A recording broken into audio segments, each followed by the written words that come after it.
From the PEP Radio Newsroom, we have this news from the White House about cannabis.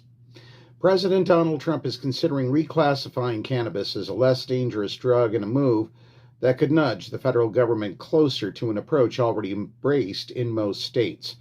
Trump said Monday that he hopes to decide in the coming weeks about whether to support changes to federal cannabis regulations.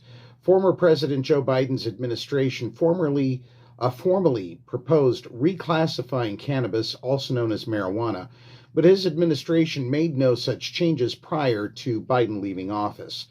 Meanwhile, 24 states have already gone further than the federal government by legalizing the recreational use of cannabis for adults, or 40 states allow it for medical purposes. Possessing cannabis remains a federal crime punishable by fines and prison time. Selling or cultivating cannabis is a more serious offense, punishable by prison sentences of 5 years to life, depending on the quantity of the drug. Last year, the Justice Department proposed to reclassify cannabis from a Schedule I drug, alongside heroin and LSD, to a less dangerous Schedule III substance, which includes such things as ketamine and some anabolic steroids. But that switch involved a lengthy bureaucratic process. Nearly 43,000 public comments were submitted to the federal government about the proposed change.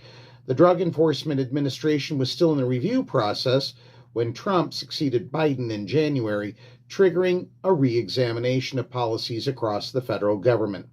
Reclassifying cannabis would not make it legal for recreational use by adults nationwide. Rather, it would change the way cannabis is regulated and taxed. The schedule change would reduce the bureaucratic paperwork burden on scientific institutions conducting research on cannabis, and federal income tax deductions for business expenses are unavailable to enterprises involved in trafficking any Schedule I or II drug. Changing cannabis to a Schedule III drug could mean significant tax savings for businesses licensed to sell cannabis in states where it is legal.